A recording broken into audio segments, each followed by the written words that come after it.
Өнгөрсөн бямгарагт Саудын Арабын эрх хөрөгчид хүн амны хэрэг толбогдуулан Индонез эмэгтэйг цаазаар авсныг эсэргүүцсэн индонезчууд Саудын Араб руу ажиллах хүч илгээхээ зогсоохыг эрх хөрөгчдөөс шаардсан жагсжээ. Индонезийн ерөнхийлөгч Susilo Bambang Yudhoyono олон нийтийн шаардлагын дагуу газрын тосор баян Саудын Араб руу ажиллах хүч илгээхээ 8 сараас эхлэн төр зогсоохоо мэдгдсэн байна. 54 настай эмэгтэй Rianti Benti Sunobi цалин сайтай ажил хийж амьдралаа дэвшлүүлэхээр Сауди Арабыг зоржээ. Тэнд очоод өөрийг нь хавчиж гадуурхаад байсан ажил олгогч эзнийхээ эхнэрийн ямиг хүнээчихсэн байна. Сауди Арабын шүүх байгууллага түүнд цаазаар авах оноон өнгөрсөн бямгарагт сэлмээр толгойг нь авч цаазалжээ. Би Индонезийн ерөнхийлөгчийн хувьд Саудын Арабын эрх хөрөгчдөд хандан эсэргүүцлээ илэрхийлсэн. Тэд шүүхийн тогтоолуулан хэрэг явдлын талаар манай талд урьдчилан мэдэгдэх ёстой байсан юм гэж Индонезийн ерөнхийлөгч Susilo Bambang Yudhoyono мэдгдсэн байна.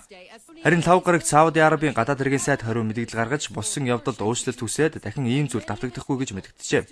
Индонез улс мөн өөрсдөө харгас хэрцгийгээр цаазаар авах ялын тогтоолыг гүйцэтгэдэг гэж барууны улсуудад шүүмжлүүлдэг юм а. Хэдийгээр харийн нутагт амиа алдсан хэрэг гараад удаагүй ч баян Саудын Арабад ажиллахыг хүссэн индонезчуудын хөл тасрахгүй байгаа юм а.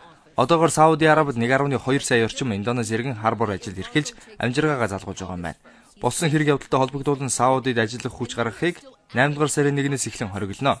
Түүнээс өмнө амжиж нутгаа орхих гэсэн цагаачтын тоо ирсэн нэмэгдсэн байна. Сауди Арабид Индонез эмэгтэй толгоогоо дастуулж цаазаар авахсан хэрэг гарсан. Гэхдээ би өөртөө итгэлтэй байна. Би Сауди Араб явж ажил хийнэ гэж цагаачлалын албанд өргөлөө өгöd байгаа нэгэн иргэн ярьсан байна.